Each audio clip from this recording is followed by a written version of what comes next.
I never thought I'd see my mother faint. Or my father's face drain of all color like someone had pulled a plug. But that's exactly what happened when my grandfather's lawyer read his will. One minute, they were snickering about the nobody in the corner, me.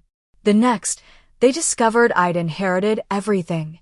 For $187 million, the family business, the estate, all of it. Their perfectly manufactured world shattered in seconds. But to understand why my grandfather made this choice, you need to know how they treated me for 28 years.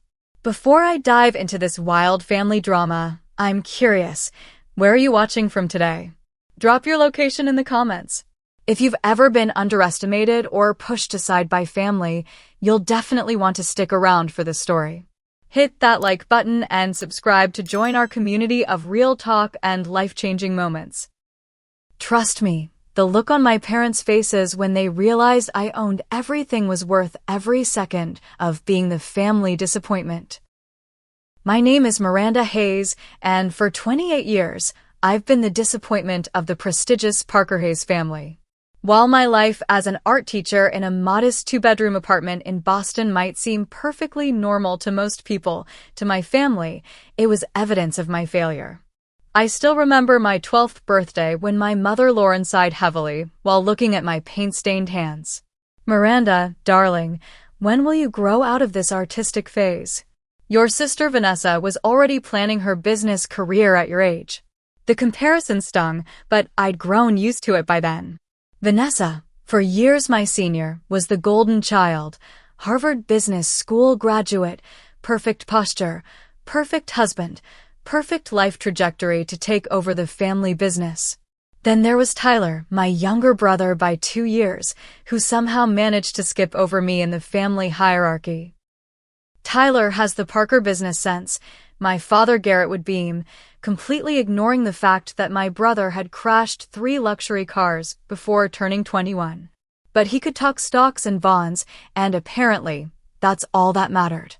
The only person who ever saw me, really saw me, was my grandfather Theodore Teddy Parker. While the rest of the family attended charity galas and yacht parties, Grandpa Teddy would sometimes slip away to visit my small art studio. "Show me what you're working on, Mira," he'd say, using the nickname only he was allowed to use. 3 months before he passed, we had our last conversation in that studio. I was working on a landscape of the Massachusetts coastline when he stopped by unannounced. "There's something special about how you see the world," he said, studying my canvas with genuine interest. "The others see dollar signs and status. You see beauty and truth." I brushed off the compliment, uncomfortable as always with praise. That lot of good that does in the Parker Hayes dynasty. Grandpa Teddy's eyes took on that mysterious twinkle they sometimes had. "Don't be so sure, Mira. Value isn't always measured in stock portfolios." If I had known those would be among his last words to me, I might have pressed him on what he meant. Instead, I just offered him tea and we talked about an upcoming exhibition I was participating in, an exhibition my parents would later be too busy to attend. Christmas gatherings at the family estate in Greenwich were particularly painful. I'd arrive with my modest gifts, usually something I'd created myself, and watch as they were set aside in favor of the expensive watches, designer handbags, and exotic vacation packages my siblings exchanged. One Christmas, I overheard my mother telling my Aunt Heather, "Miranda's just different. We've tried everything, but she insists on this artistic lifestyle." The way she said artistic made it sound like a communicable disease. Despite everything, I'd made peace with being the family outsider. I had built a life that fulfilled me, teaching art to enthusiastic children, creating my own work in my free time, and maintaining a small but loyal circle of friends who valued me for who I actually was. I didn't need the Parker Hayes approval to be happy. Or at least that's what I told myself on the rainy Tuesday afternoon when I received the call about Grandpa Teddy's passing. I was alone in my studio, working on a commission piece, when my phone lit up with my mother's name. "Miranda." Her voice was clipped, formal.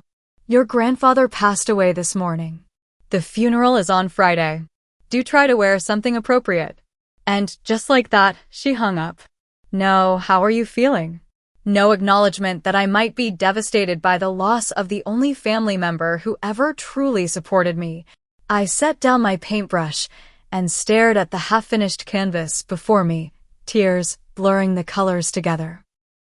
What I didn't know then was that Grandpa Teddy had set in motion events that would turn the entire Parker Hayes hierarchy on its head, with me at the center of the storm. 2 weeks after Grandpa Teddy's funeral, where I stood in the back row while my siblings delivered perfectly polished eulogies they hadn't written themselves, I received a formal letter on heavy cream stationery. The return address read Preston and Associates, Attorneys at Law. Dear Miss Hayes, it began. Your presence is requested at the reading of the last will and testament of Theodore James Parker to take place at Parker Estate on Friday, June 12th at 2 p.m. Your attendance is of particular importance. I read the letter 3 times, trying to understand why my presence would be of particular importance. Before I could puzzle it out, my phone rang. My mother. I see you've received the letter about the will reading, she said without preamble. You need to attend, of course, but it's just a formality. Preston insists on having all family members present, regardless of relevance. The pause before relevance spoke volumes. I was planning to come, I replied, trying to keep my voice neutral. Wear the navy dress I bought you for Vanessa's engagement party. At least it looks somewhat professional. She hung up before I could respond, a typical Lauren Hayes power move. As I set the phone down, memories of Grandpa Teddy flooded back, not the formal family gatherings, but the private moments we'd shared that no one else knew about. Like my high school art show junior year. I'd been awarded first place for a mixed media piece exploring wealth inequality, a theme that would have mortified my parents had they bothered to attend. But as I stood nervously by my artwork, a familiar voice spoke behind me. It's provocative, Mira. Makes people uncomfortable in all the right ways. I spun around to find Grandpa Teddy studying my piece, hands clasped behind his back. Grandpa. I didn't think anyone from the family was coming. And miss my granddaughter's triumph? Not a chance. He squeezed my shoulder. The others are missing out. Their loss. Then there was my 21st birthday. While my parents had thrown lavish parties for both Vanessa and Tyler, mine was acknowledged with a gift card and a perfunctory phone call. But Grandpa Teddy took me to dinner at a quiet, elegant restaurant in Boston. 21 years, he mused, sipping his scotch. You know what I've learned in my 78 years, Mira? True wealth isn't what's in your bank account. It's knowing who you are and refusing to apologize for it.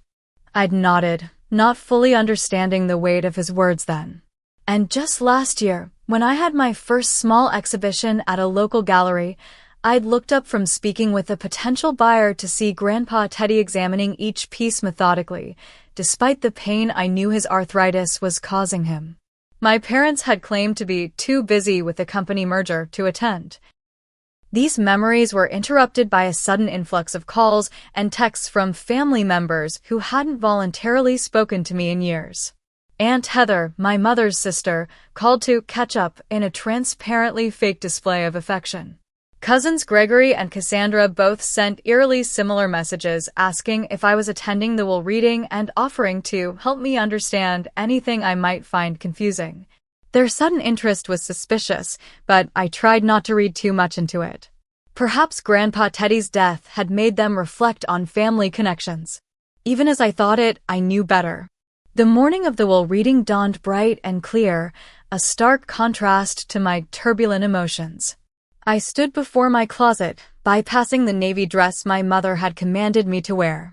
Instead, I chose a simple black sheath dress with a colorful hand-painted silk scarf I'd made myself. Small rebellion, perhaps, but it felt important to present myself authentically. The 3-hour drive to Greenwich gave me too much time to think.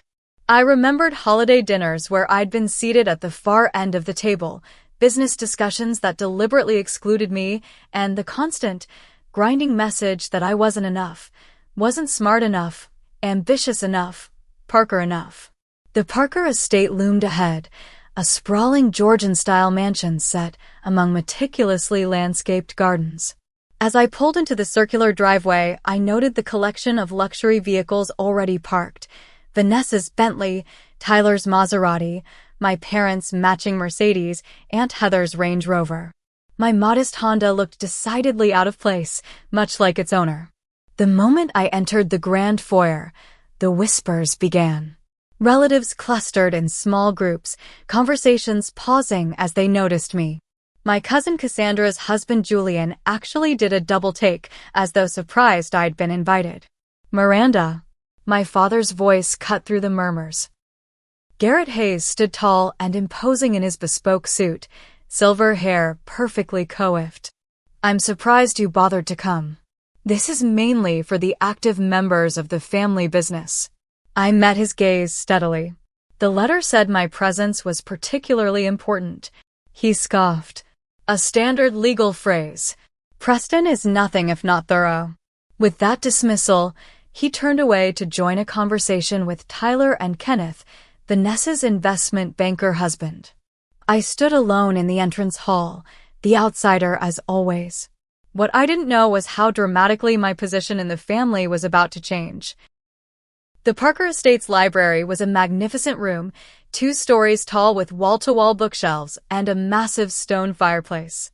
Leather-bound volumes lined the walls, many for show, I suspected, since I'd rarely seen any family member actually reading.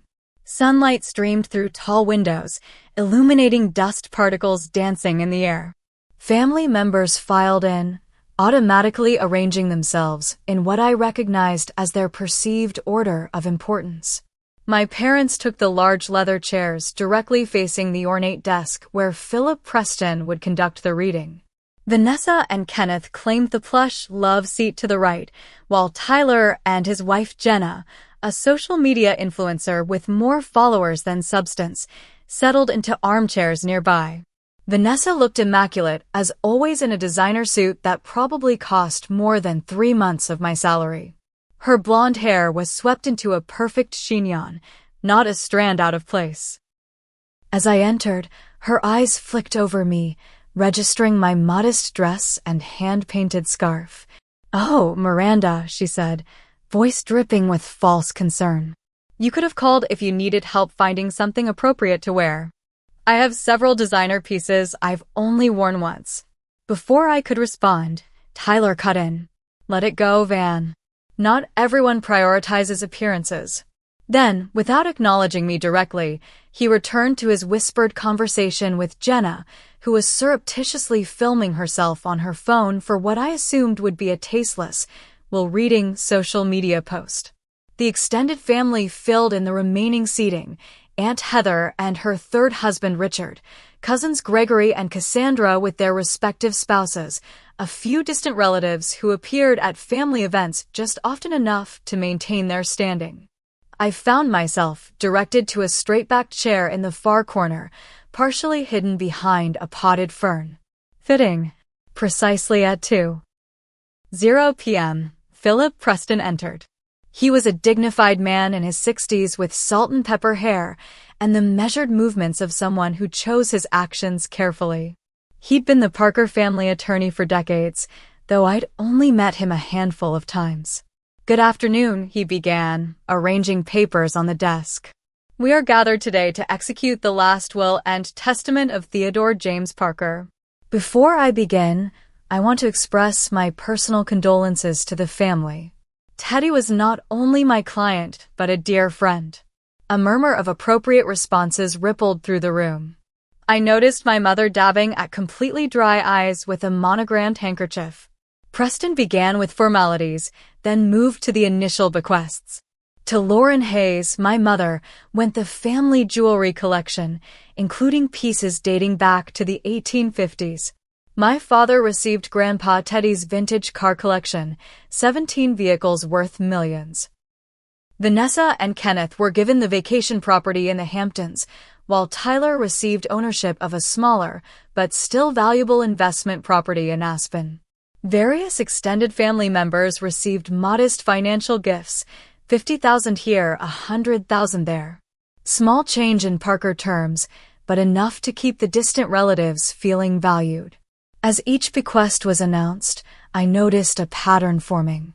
The recipients would nod graciously, but their eyes remained tense, calculating. The major assets, the primary estate where we now sat, the family business Parker Industries, and the substantial investment portfolio remained unmentioned.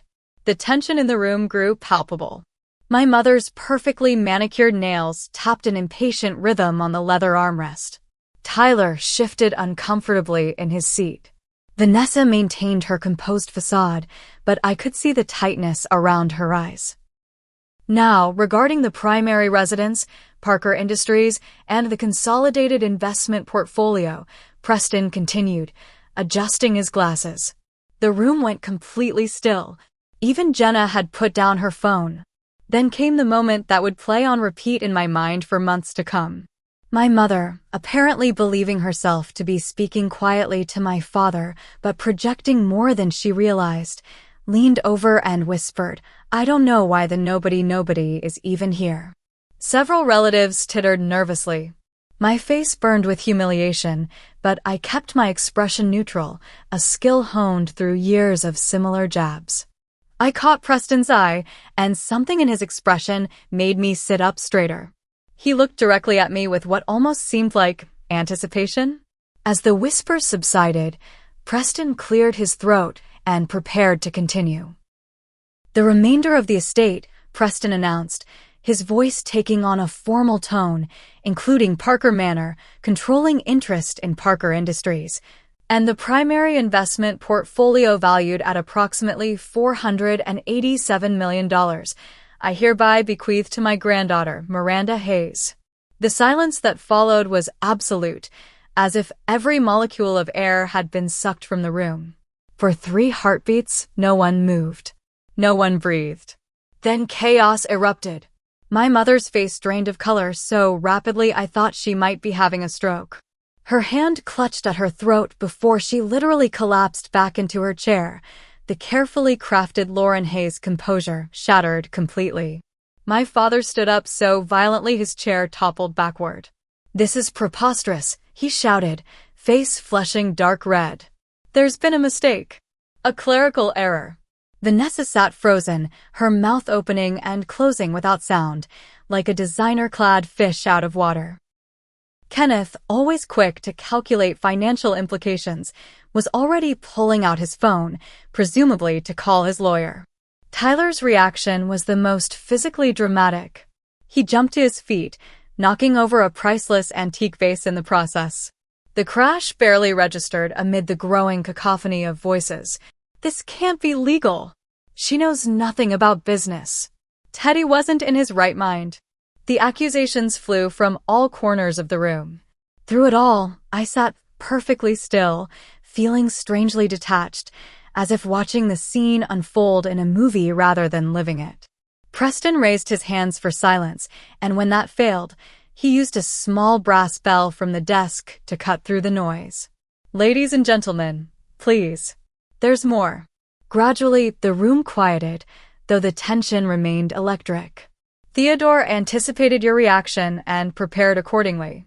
He recorded a video message to be played at this time. Preston turned to a laptop on the desk and pressed a key. The large television screen on the wall flickered to life, and suddenly there was Grandpa Teddy.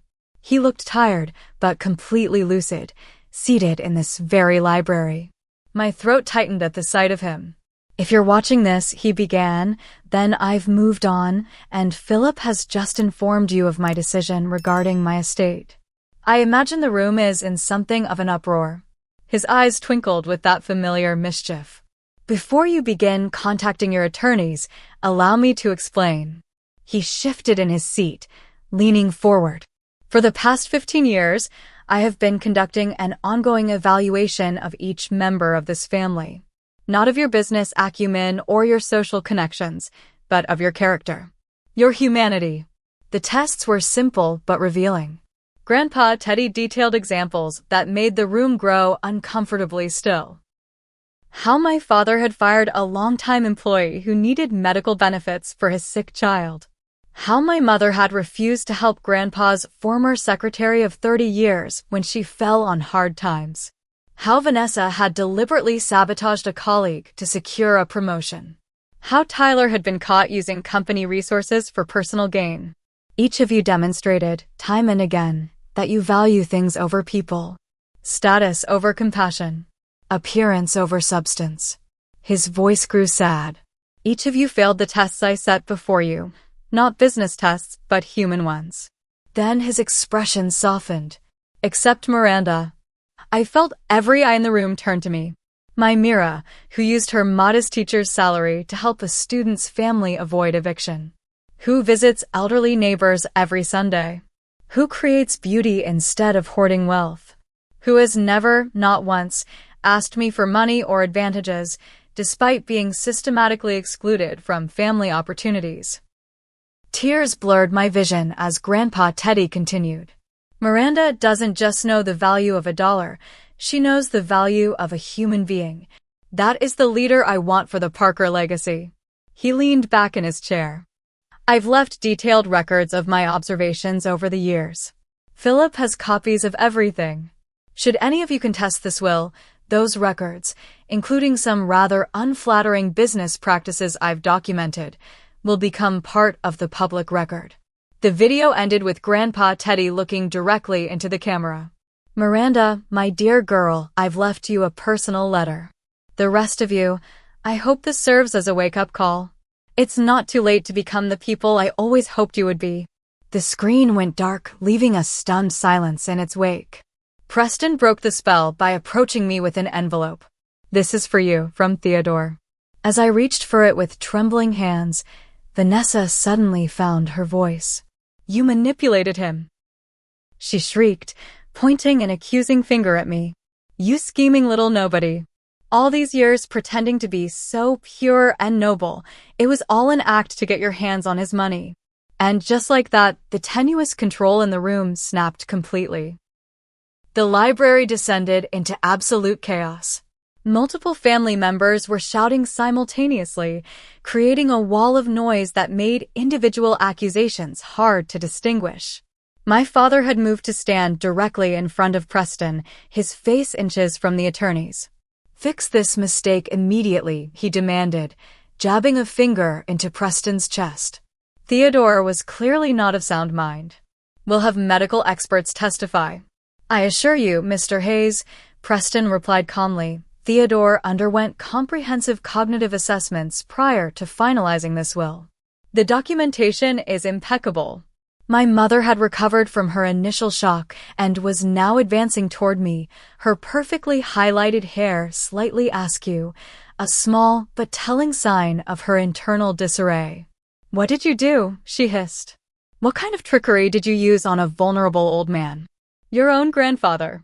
Before I could respond, Tyler stepped between us, his handsome face contorted with anger. I'm calling our lawyers right now. You'll be tied up in court for years. You'll never see a penny of this money, you pathetic. I strongly advise against that course of action, Preston interrupted, raising his voice to be heard above the din. There are additional stipulations I haven't yet read. The room gradually quieted, everyone too concerned about their financial interests to risk missing crucial information. Preston adjusted his glasses and continued reading. Any contest of this will by any named beneficiary will result in that person's complete disinheritance. Furthermore, Miranda Hayes has immediate and irrevocable control of all assets as of the reading of this document. He paused to let that sink in, then delivered the final blow. Family members currently residing in or utilizing any Parker-owned properties must vacate within 30 days unless Miss Hayes explicitly permits otherwise. The implications hit like a tidal wave. My parents' primary residence, this very estate, was technically a Parker property. So was Vanessa's Manhattan penthouse, Tyler's office at Parker Industries, the vacation homes, the company cars. This is outrageous, my Aunt Heather exclaimed. You can't possibly expect us to. I never asked for this, I said, finding my voice at last. The room fell silent, all eyes turning to me. I had no idea what Grandpa Teddy was planning. This is as much a shock to me as it is to all of you. Oh, please, Heather scoffed. You've obviously been planning this for years. The dutiful granddaughter act. The modest lifestyle to gain his sympathy. It was all calculated. Gregory, always quick to sense which way the wind was blowing, sidled up to me with a sudden fraternal smile. Cousin Miranda, perhaps we could speak privately? I'm sure we can work something out that benefits everyone. Preston intervened, placing a protective hand on my shoulder. Miss Hayes will need time to review all documents and consider her position. I suggest we adjourn for today. He began guiding me toward a private study adjacent to the library, but my parents followed, unwilling to let their golden ticket out of their sight. After everything we've done for you, my mother cried, her carefully maintained composure crumbling further. Done for me? I repeated incredulously. What exactly have you done for me except make me feel worthless my entire life? You cannot possibly manage this responsibility, my father insisted, his business voice slipping into place. You have no experience, no training, no. Actually, Preston interjected, Theodore has been preparing Miranda for this role for quite some time. All three of us stared at him. The art history trips abroad? The gallery openings? Theodore used those occasions to introduce Miranda to key business contacts and evaluate her natural aptitude. He also enrolled her in discreet business education programs under an alias, which she completed with distinction. I blinked in shock. Those weekend workshops Grandpa Teddy had recommended to help with the business side of your art career had actually been high-level management training. She's been receiving tailored business education for 5 years, Preston continued. Theodore was quite thorough in his planning. The look of stunned betrayal on my parents' faces might have been satisfying under different circumstances. As it was, I felt only a profound exhaustion. I need to go, I said quietly. Preston nodded. Take Theodore's letter. Review it in private. We'll speak tomorrow about next steps. Somehow I made it past the remaining family members, their accusations and pleas following me down the hallway like persistent ghosts. I clutched Grandpa Teddy's letter to my chest, protecting it from grabbing hands and prying eyes. Outside, the summer air felt thick and unbreathable. I collapsed into the driver's seat of my Honda, hands shaking so badly I couldn't insert the key into the ignition. Through the windshield, I could see figures gesticulating wildly through the windows of the mansion, my mansion now, apparently. I stared down at the envelope in my lap, my name written in Grandpa Teddy's distinctive handwriting. Whatever explanation lay within, I wasn't ready to face it yet. Not here, with the weight of the Parker estate looming over me like a thundercloud. I finally managed to start the car and drive away, leaving behind a family in disarray and a fortune I'd never wanted. 1 week after the will reading, my modest apartment had become command central for what felt like psychological warfare. My phone buzzed constantly with messages from family members employing every manipulation tactic imaginable. My mother had left 17 voicemails, each one a masterclass in emotional blackmail. Miranda, darling, her latest message began, her voice tremulous with calculated vulnerability. Family must stand together in times of crisis. Your grandfather obviously meant for you to share this burden with those who understand the Parker legacy. The message ended with artful sniffling. My father preferred email, his messages oscillating between thinly veiled threats and condescending offers of guidance. His most recent, the board meeting on Tuesday will determine Q3 strategy. Your absence will be interpreted as abdication of responsibility. I can attend as your proxy to prevent irreparable damage to the company. Vanessa's approach was perhaps the most transparent. After her initial outburst, she'd pivoted to saccharine sisterly concern. Mira, I can't imagine how overwhelming this must be for you, she texted. Let me help shoulder some of this burden. I can take over the investment portfolio management while you find your footing. Tyler, true to form, couldn't maintain a consistent strategy. His messages alternated between threatening legal action and attempting to establish brotherly camaraderie. Remember how I let you win at Monopoly when we were kids? Good times. Speaking of property management, let's discuss the Aspen situation. I'd barely slept, barely eaten. The letter from Grandpa Teddy remained unopened on my kitchen table, simultaneously a beacon and a burden. I wasn't ready to read his final words to me, not when I was still processing the earthquake he'd set off in my life. On the 8th day, I finally broke the seal. My dearest Mira, it began in Grandpa Teddy's familiar handwriting. If you're reading this, then Preston has executed my wishes, and you're likely feeling ambushed, overwhelmed, and perhaps even angry with me. You have every right to those feelings. The burden I've placed on your shoulders is enormous, and I did so without your knowledge or consent. For that, I apologize. But I did not choose you on a whim or out of spite toward the others. I've been watching all of you for years, testing, evaluating, hoping I was wrong about what the wealth and status had done to our family. I wasn't wrong, sadly. The others failed every test of character I set before them. Not business tests. Anyone can learn business. They failed human tests, compassion tests, integrity tests. You, my dear girl, passed every one without even knowing you were being tested. You have something that cannot be taught or bought, a moral compass that never wavers, even when the path is difficult. I've left you my personal journal in the wall safe behind the portrait in my study. The combination is your birthday. That journal details everything. Every test, every failure, every observation that led to my decision. I know you never wanted this role, but sometimes the best leaders are those who don't seek power. Parker Industries employs thousands of people whose livelihoods depend on ethical leadership. The foundation supports causes that change lives. This legacy can do tremendous good in the right hands, your hands. I've arranged for Philip to guide you, and I've identified several trusted advisors who can help ease your transition. But ultimately, Miranda, I trust your judgment above all others. All my love, always. Grandpa Teddy. P.S. Remember what I told you on your 21st birthday? True wealth isn't what's in your bank account. It's knowing who you are and refusing to apologize for it. Never apologize for who you are, Mira. Not to any of them.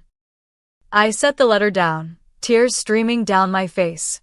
Later that day, I called Preston and arranged to visit the estate, my estate, to retrieve Grandpa Teddy's journal.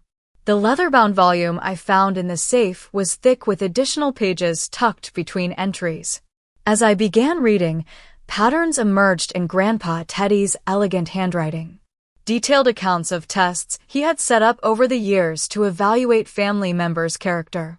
My mother, Lauren, had refused to help Dorothy, Grandpa's secretary of 30 years, when Dorothy's husband needed expensive cancer treatment. I offered to connect Dorothy with resources, my mother had apparently said. But we can't set a precedent of handouts to staff. What the journal revealed, and what my mother didn't know, was that Grandpa Teddy had deliberately mentioned Dorothy's situation at a family dinner to see how Lauren would respond. My father, Garrett, had been secretly embezzling from a subsidiary company to cover gambling debts. Grandpa had known, but allowed it to continue as part of his evaluation, documenting every cent. Vanessa had sabotaged another executive's presentation, then taken credit for their ideas. Tyler had been caught on camera berating janitorial staff when he thought no one important was watching. And interspersed throughout were observations about me, small kindnesses Grandpa had witnessed, integrity shown when I thought no one was looking. Miranda gave up her seat on the train to an elderly gentleman, then helped carry his bags when they reached the station. She didn't recognize him as Harold Winters, potential Parker Industries investor. The journal was damning, comprehensive, and utterly irrefutable. As I closed the journal, my phone rang. It was Preston. Miranda, I hope I'm not interrupting, but there's a situation developing. Your family is planning legal action despite the stipulations in the will. They're claiming undue influence and diminished capacity. I felt a momentary panic rise in my chest. The enormity of what I'd inherited, Not just assets but responsibilities, conflicts, decisions affecting thousands of lives, crashed down on me. My breath came in short gasps, the room spinning slightly. "Miranda? Are you all right?" Preston's concerned voice anchored me. "I'm having a panic attack," I managed to say between shallow breaths. "That's entirely understandable. Listen to me. Breathe slowly. You're not alone in this." After I calmed down, Preston continued, "I suggest we arrange a family meeting. On your terms, on your territory. It's time to establish boundaries."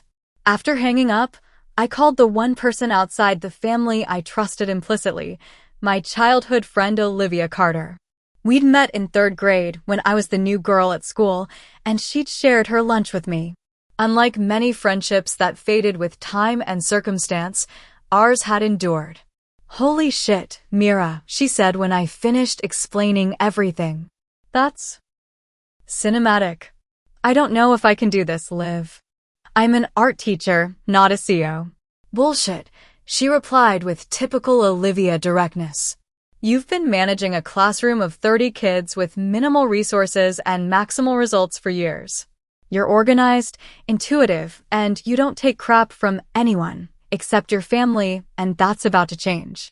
Her confidence in me helped, but I still felt adrift.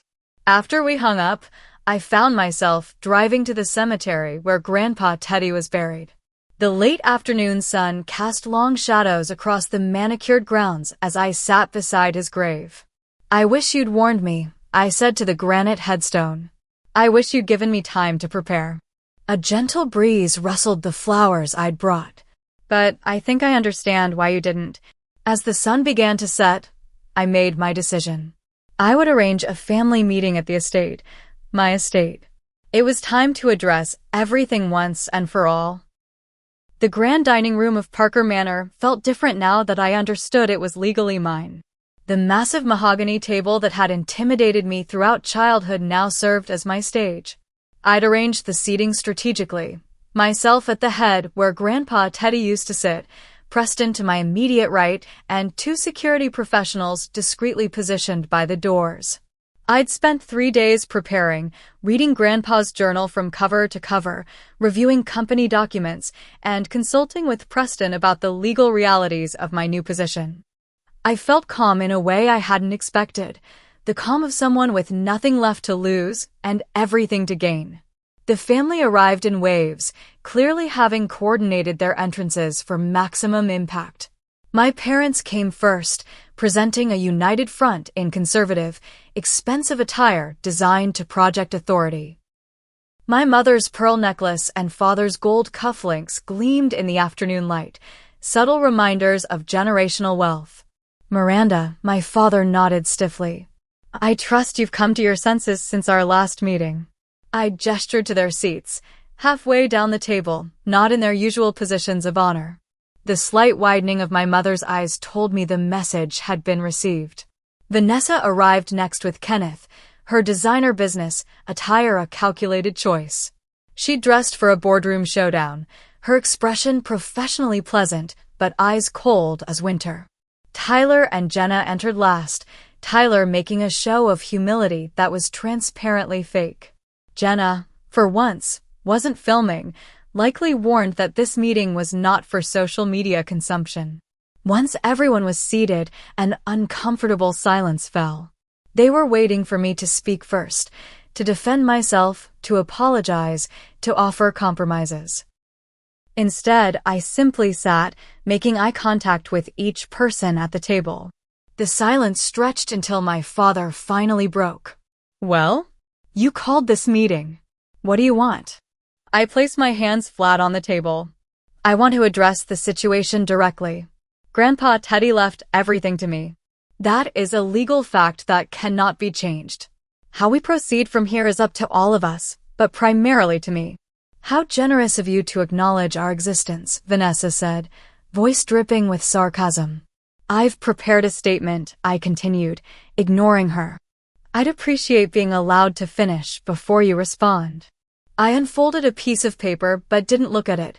The writing had been an exercise to organize my thoughts, not a script I needed.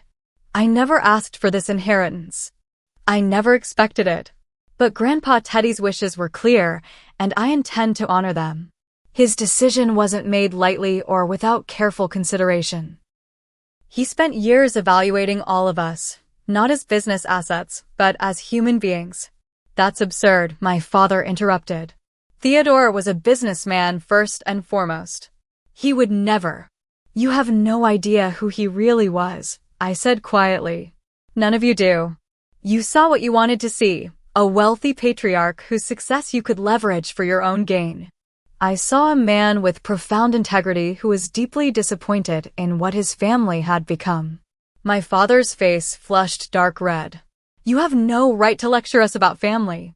You, who rejected everything we tried to give you. Like what, Dad? The constant reminders that I wasn't good enough? The comparisons to Vanessa and Tyler? The dismissal of my passions and talents because they couldn't be monetized to your satisfaction. Before he could respond, I opened Grandpa Teddy's journal. Shall I tell you what Grandpa really thought of this family? Would you like to hear his actual words? The threat hung in the air. My mother's face had gone pale again. That won't be necessary, Preston said smoothly. I believe what Miranda is trying to establish is that she has access to extensive documentation that would be damaging if made public during any legal proceedings. Are you threatening us? Tyler demanded. I'm stating facts, I replied. Fact 1. I have evidence of Dad's embezzlement from the Westbrook subsidiary. My father's jaw went slack. Fact 2. I have documentation of Mom's affair with Richard Blackwood during the merger negotiations. My mother made a small choke sound. Fact 3. I know about Vanessa sabotaging Emily Porter's career to get her promotion. Fact 4.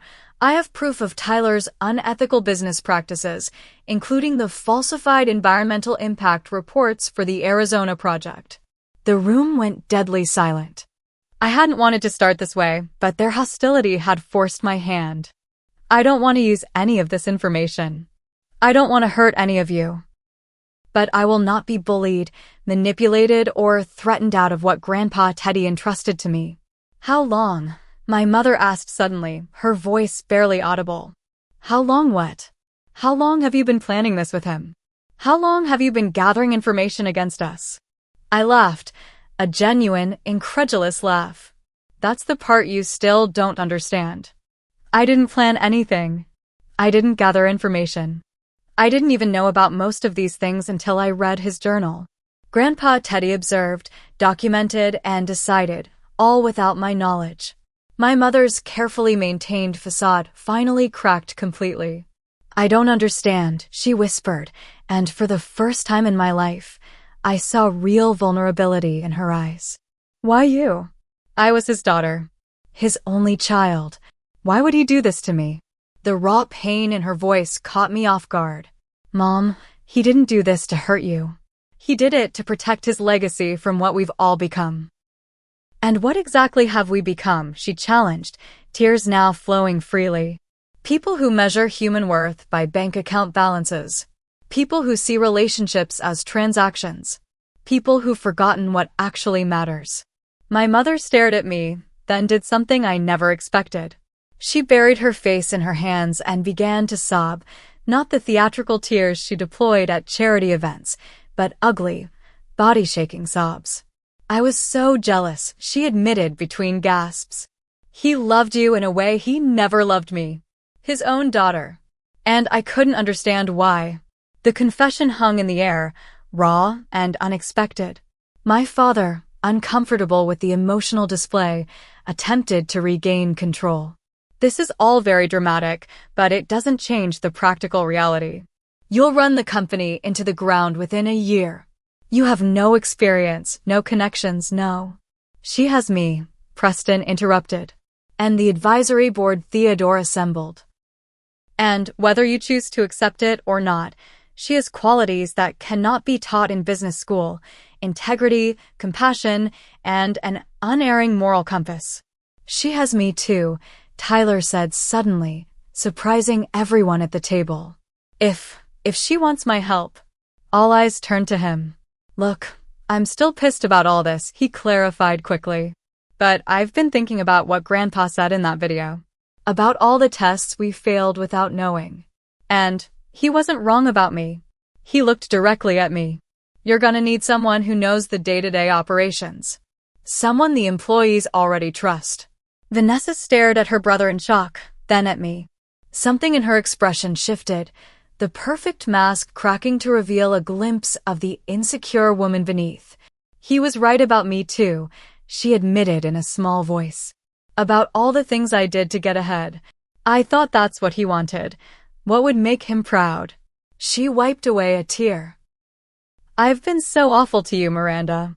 For years. Because I thought he loved you more.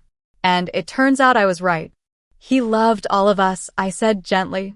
He just didn't respect what some of us had become.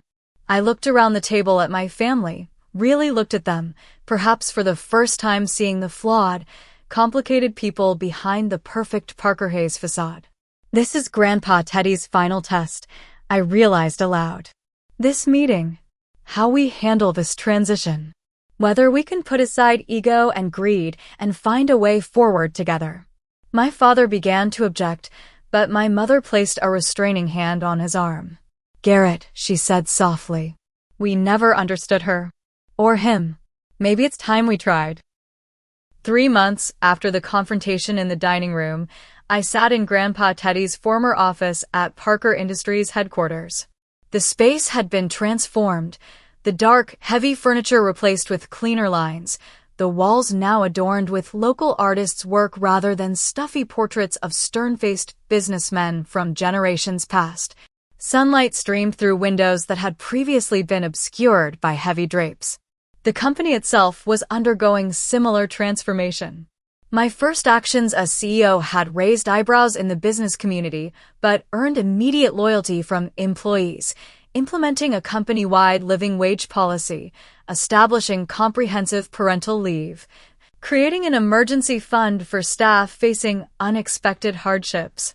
The quarterly projections, Ms. Hayes, said Beatrice, my executive assistant who had previously worked with Grandpa Teddy. Thank you, B. And please, it's still just Miranda. She smiled, something she rarely did under the previous administration. The board is quite impressed with the numbers. The ethical business initiative seems to be attracting new investors rather than deterring them, as some predicted. I nodded, reviewing the documents. The Theodore Parker Foundation for the Arts had launched last month, channeling significant resources into community arts programs, scholarships for underprivileged students, and restoration projects for historical arts venues. My relationship with my family had evolved in unexpected ways. My parents and I maintained minimal contact, civil but distant. They had relocated to the Hamptons property, which I had transferred to them as a gesture of goodwill, despite Preston's reservations. Tyler had surprised everyone by becoming my most steadfast ally. After initial skepticism, he had embraced the company's new direction, particularly our environmental sustainability initiatives. He'd even broken off his engagement to Jenna after she attempted to leverage company information for social media fame. Vanessa remained the most complicated relationship. Our reconciliation was tentative, marked by occasional setbacks when old patterns resurfaced. But she was trying, attending therapy, acknowledging her past behavior, and slowly building a relationship with me based on who we actually were rather than the roles we'd been assigned. A knock at the door interrupted my thoughts. Preston entered, carrying a large portfolio. I thought you'd want to see this immediately, he said, placing it on my desk. The art collection evaluation has been completed. There are several pieces Theodore apparently acquired anonymously over the years. I opened the portfolio and gasped. Inside were photographs of works by obscure but brilliant artists, many of whom I'd studied and admired. But what truly shocked me was the final section, paintings signed TJP Theodore James Parker. Grandpa was an artist? Preston nodded. In secret, it seems. These were found in a climate-controlled storage facility. According to the documentation, he began painting seriously in his 40s, but never showed his work publicly. I stared at the images, Landscapes, portraits, abstract pieces showing remarkable talent and sensitivity. I had no idea. There's something else, Preston added, handing me a sealed envelope. This was with the paintings. Instructions to deliver it to you after you'd been in your position for exactly 3 months. Inside was a single sheet of paper with Grandpa Teddy's handwriting. Art and business are not opposites, Mira.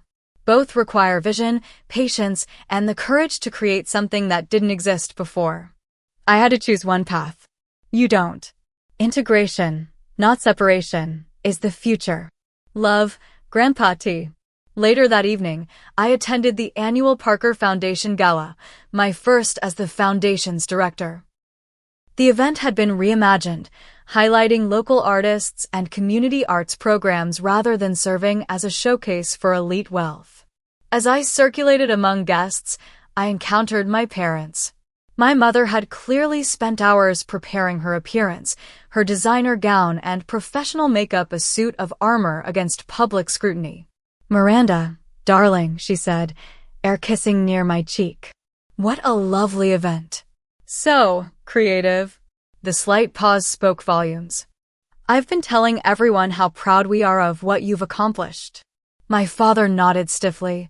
"The company numbers are solid." "You've surprised me, I'll admit. Though I still believe some of the traditional approaches."